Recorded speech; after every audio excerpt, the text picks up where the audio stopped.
You know what your real problem with your parents is? You're not afraid of their misunderstanding.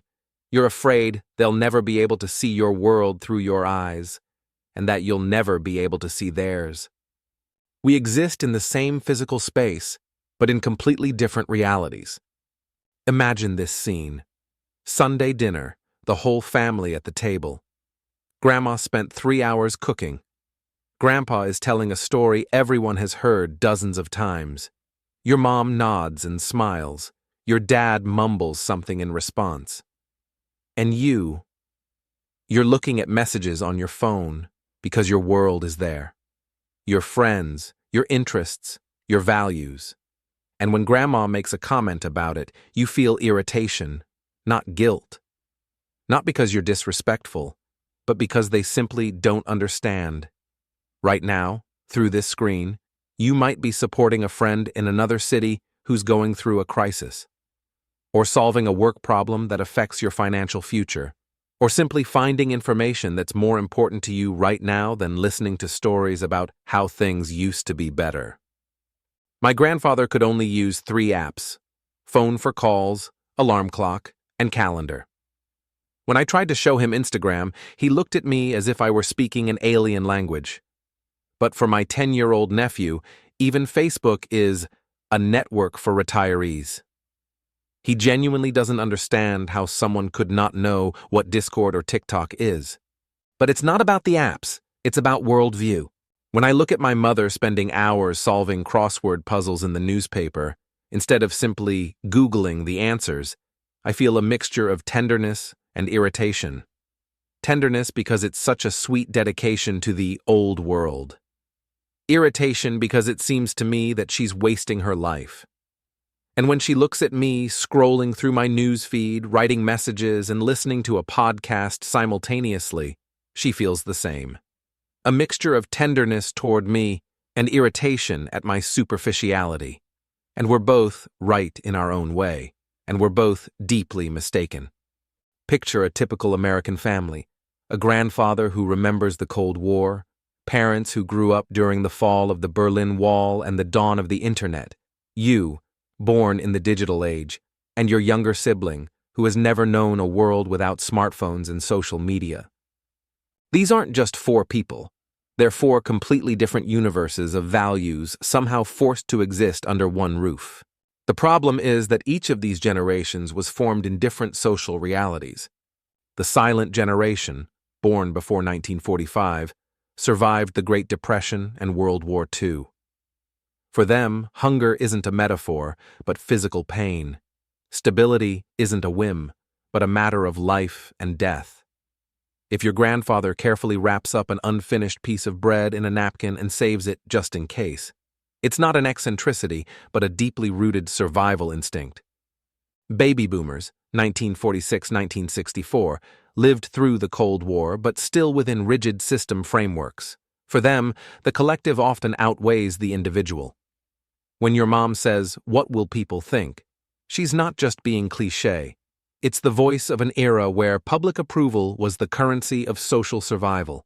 Generation X, 1965-1980, children of a breaking point.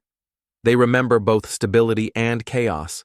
They're torn between the values they were raised with and the new capitalist realities they're forced to navigate. When your father simultaneously teaches you to be a team player and only count on yourself, it's not hypocrisy, but the internal conflict of someone at the crossroads of eras. Millennials, 1981-1996, the first generation of the digital era, but they still remember a world without the internet. They're translators between analog and digital worlds, a generation caught between nostalgia and innovation.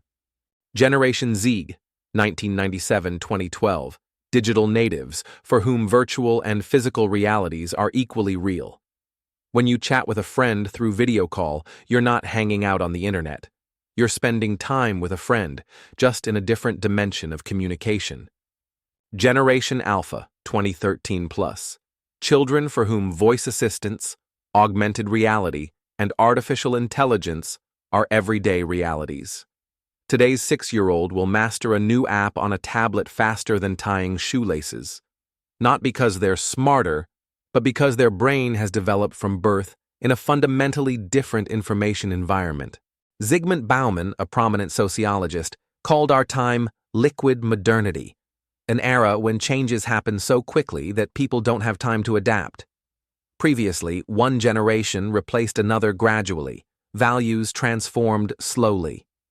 Today, between generations Z and Alpha, there's an abyss as deep as a technological revolution.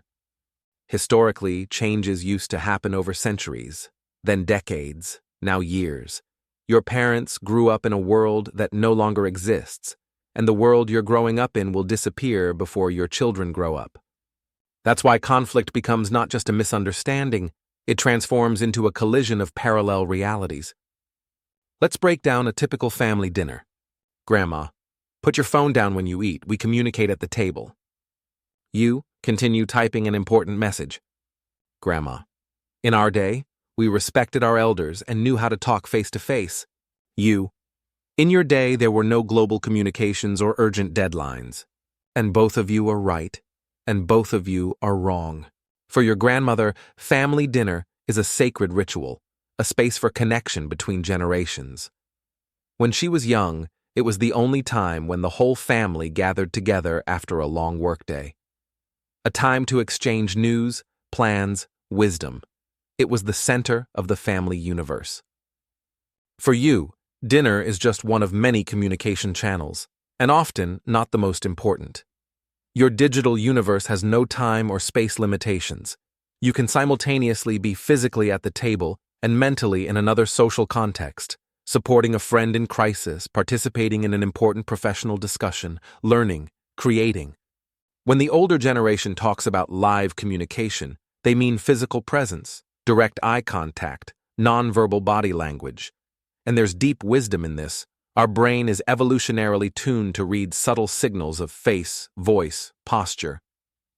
But for younger people, live communication can happen through a screen, with emojis instead of facial expressions, with voice messages instead of intonations, with video calls that erase the boundaries of distance. And there's truth in this, too. The human need for connection finds new forms of expression. Neuroscientist David Eagleman proves in his research, our brain physically changes under the influence of the technologies we use. The generation that grew up with smartphones literally has different neural connections than their parents' generation. This phenomenon is called neuroplasticity, the brain's ability to change its structure and functions throughout life. Digital-era children process information differently. They switch attention faster, better filter information noise, more effectively multitask. But the price for these superpowers is often a reduced ability for long-term concentration, a tendency toward clip thinking, difficulties with memorization without external cues. When your mom says, "At your age, I knew all phone numbers by heart," and you can't remember even your partner's number without a smartphone, it's not because you're dumber. It's because your brain has optimized resources differently. Why load operational memory with something that can be found in external storage in a second? It's not a question of laziness or disrespect. It's a question of brain physiology and psyche formation in different information environments. And this creates a fundamental gap in understanding not only specific habits, but also basic principles of world perception. Information consumption. Older generation. Information is a valuable resource that needs to be preserved. Books on a shelf are a symbol of status and knowledge. Younger generation. Information is an endless flow where you need to be able to filter noise. Knowledge isn't in memorization, but in the ability to find. Imagine your father grew up in a world where access to information was limited. A book was a treasure that had to be found, purchased, preserved. Each volume of an encyclopedia was a window into the world of knowledge that couldn't always be opened. Your father could spend weeks looking for an answer to a question that you now get in 0.47 seconds on Google. For him, knowledge is what you hold in your head. For you, knowledge is what you have access to. Nobel Prize winner psychologist Daniel Kahneman explains this through different thinking systems. The older generation relies more on System 2, slow, analytical thinking based on deep processing of a limited amount of information. The younger virtuously use System 1, fast, intuitive thinking that allows them to navigate information chaos. And this isn't just a difference in habits. These are fundamentally different approaches to understanding the world. Older generations are used to building knowledge vertically, deepening their understanding of a narrow topic, step by step. Younger ones build horizontally, establishing connections between different areas, looking for patterns in the chaos of data. Example: your mom spends hours reading one article in a magazine. You browse dozens of videos, blogs, and news in that same time. She accuses you of superficiality. You accuse her of inability to adapt quickly. The information gap is even evident in how we formulate questions. The older generation might spend hours pondering a complex question, weighing arguments. The younger will simply Google several answer options and compare them. But is deep understanding of one topic really more valuable than the ability to find connections between many? Is slow, thoughtful reading really more useful than quick synthesis of ideas from different sources? The answer? It depends on the context. To invent radio, Marconi needed to deeply immerse himself in one topic. To create Spotify, Daniel Ek needed to combine music, technology, consumer psychology, and the subscription business model. Each generation has its own information superpower, but often doesn't see the value in the other's approach. The value of stability versus innovation. Older generation. A bird in the hand is worth two in the bush. Stable job, one marriage for life, accumulation of material values. Younger generation. Trying everything is the main value. Changing jobs as career growth, finding yourself through diverse experiences, valuing impressions over material possessions. Stability versus innovation isn't just a difference in preferences. It's a difference in survival strategies formed by the historical experience of generations. Your grandmother, who survived hunger, war, devastation, political repression, saw how quickly everything could be lost. For her, predictability isn't a luxury, but a matter of physical survival. Her instincts scream, "Hold on to what you have. Tomorrow, there may be nothing." Your parents lived through economic crises, the dot-com bubble burst, when stable companies closed in a week. Their fear of risk isn't conservatism, but a traumatic experience of unpredictability. And you? You grew up in a world where the most successful people are those who took risks and created something new, where companies that didn't exist 20 years ago now run the world, where the idols aren't those who worked 40 years at one factory, but those who hit the jackpot on innovations. Famous psychologist Abraham Maslow, if alive today, would likely note that younger generations immediately strive for self-actualization, often at the expense of basic security needs. And older ones often get stuck at the security level, even when all basic needs are met. Father's voice. The main thing is to have a reliable job. Everything else will come. Young person's voice. The main thing is to do what you love. Money is just a tool. This difference in priorities creates deep conflicts. Example: you quit a prestigious but boring job to try launching a startup. Your parents are shocked. Have you lost your mind? You had a stable salary, benefits. But let's go deeper. Behind their indignation isn't a dictatorial desire to control your life. It's fear. Fear that you'll be left without means of existence, that you'll get sick without health insurance, that you'll meet old age without a pension. Their cautious perception of the world isn't stupidity, but a lens established over years through which they see reality. In your worldview, a career isn't a 40-year marathon at one company, but a series of sprints in different directions. Success isn't a stable income, but the opportunity to implement your ideas. Security isn't in a gold watch for years of service, but in relevant skills that can always be converted into income. According to sociologists' research, Generation Z will change 10-14 jobs on average during their lifetime. Their parents, 5 to 7, their grandparents, 1 to 3, and each generation looks at the others with bewilderment. How can anyone live like that? Attitude toward authority. Older generation, hierarchical thinking, an expert, teacher, leader, figures whose opinions are rarely questioned. Younger generation, horizontal thinking. Any authority can be questioned if their arguments aren't convincing. Philosopher and sociologist Michel Foucault described this transition as a paradigm shift of power, from disciplinary power based on authority and punishment to biopower based on self-control and internal motivation. Work situation. A young employee approaches the company CEO directly with their idea, bypassing all management levels. For an old-school manager, this is an unacceptable violation of subordination. For the young worker, it's a normal horizontal approach. For the older generation, questioning authority means challenging the entire social order. For the younger, it's a natural critical thinking skill. And neither fully understands the other's fear of chaos or fear of oppression. When a boomer boss says, "because I said so," a Gen Z employee hears, "I have no real arguments." When a Gen Z asks, "but why do we do it this way?" the boomer hears, "I don't respect your experience." But imagine a world where the two approaches merge, the wisdom of experience combined with the courage to question. That's where true innovation happens. Privacy and openness. Older generation, don't air your dirty laundry. Private life is hidden, problems aren't discussed publicly. Younger generation, sharing means living. From Instagram stories to public discussion of mental health issues. Contemporary philosopher Slavoj Žižek calls this phenomenon public intimacy, when the most personal experiences become material for public demonstration, blurring the line between private and public. Family scene. A daughter posts a TikTok video about a conflict with her parents. The parents are shocked. "How could you take this public?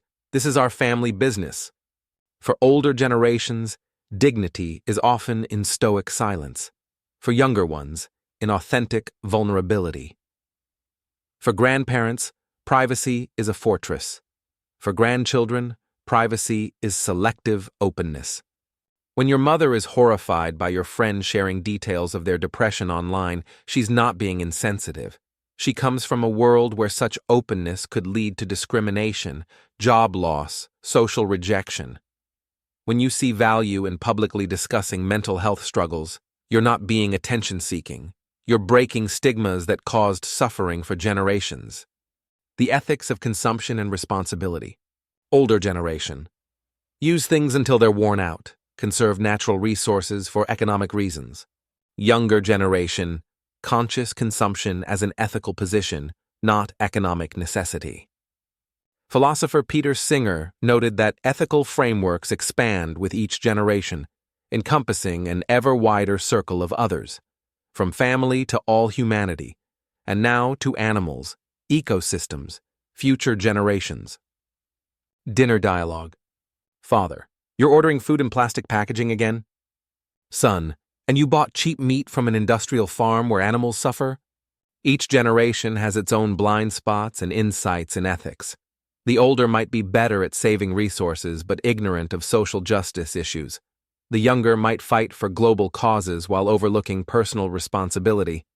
The reverse side of the coin. But what if we look at this from another perspective? What if the generational gap isn't a problem, but an evolutionary advantage of our species? Anthropologist Margaret Mead divided cultures into 3 types. Post-figurative. Children learn from ancestors.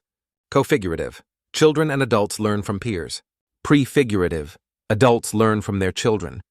For the first time in human history, we're living in a prefigurative culture, and this gives us a unique opportunity. Older generations can learn adaptability from younger ones, and younger ones can learn the wisdom of experience from older ones. Building bridges across the divide. How to overcome the gap. Conscious empathy. The biggest barrier between generations isn't technology, but the inability to imagine yourself in another's place. Psychologist Carl Rogers called this empathic understanding, the ability to see the world through another person's eyes without losing yourself. Practical technique. Before reacting to the strange behavior of someone from another generation, pause and ask yourself, what experiences shaped this person? What world did they grow up in? What fears and hopes drive them? Technological translation. Learn to be a translator between the technological languages of generations. This isn't just about teaching grandma to use Zoom or explaining NFTs to your parents. It's about explaining the values behind the technologies. Why it's so important for your mom to call rather than text. Why an unannounced video call feels like a violation of personal boundaries to you. Conflict resolution example. Instead of ignoring your parents' calls, explain to them that you're more comfortable communicating via Messenger, but add that in emergencies they can always call. And recognize yourself. When parents call, for them it's an expression of care and closeness. Intergenerational projects. Find a common cause where the difference in experience becomes an advantage, not an obstacle. Real example, and Grandma's Recipes Instagram project, where a granddaughter films her grandmother cooking traditional dishes. Grandma shares wisdom, granddaughter shares digital skills. The result? Stronger family bonds and thousands of followers. Gadget-free rituals. Create family rituals where technology isn't central. This doesn't mean completely abandoning gadgets, but creating a space where people, not screens, are the focus of attention. Specific idea: phone-free Sunday breakfast or evening board game hour. It's important that this isn't forced detoxification, but a genuine exchange of presence. Recognizing the right to be different. Psychotherapist Virginia Satir, researching family systems, discovered the healthiest families aren't those without conflicts, but those where there's a right to be different. Important insight. We may not understand our loved ones' choices, but we can recognize their right to make those choices. A father may not understand why his son drops out of university for a startup, but can support his right to his own path. The gap is an opportunity. I propose a radical change in perspective on the generational gap. What if it's not a tragedy, but the greatest opportunity of our time? What if the very tension between tradition and innovation, between the wisdom of experience and freshness of perspective, gives birth to a future that will be better than the past? Philosopher Martin Buber spoke of dialogical life, genuine communication in which each participant recognizes the uniqueness of the other and is ready to change in the process of encounter. Perhaps the key to our survival as a species lies in this dialogue between generations. Your step forward? Change begins with small steps. Here's what you can do today. Ask an older relative about their youth, about the dreams they had at your age. Share with your parents an app or technology that changed your life, but don't just show how to use it. Explain what value it gives you. Ask your grandfather to teach you a skill he's proud of. Try a technology exchange day. You live a day by your parents' technology usage rules, and they by yours. Be patient. As anthropologist Gregory Bateson said, the greatest wisdom is realizing there's always another version. The generational gap isn't an abyss between us and them. It's the space between who we were and who we're becoming. And each of us contains fragments of all generations. What value from the older generation seems most important to preserve, and what new value from the younger generation, in your opinion, should become part of our shared future? Meanwhile, I'm going to call my mom. Not text her, but actually call. Because sometimes it's worth crossing over to another generation's language to build a bridge across the divide.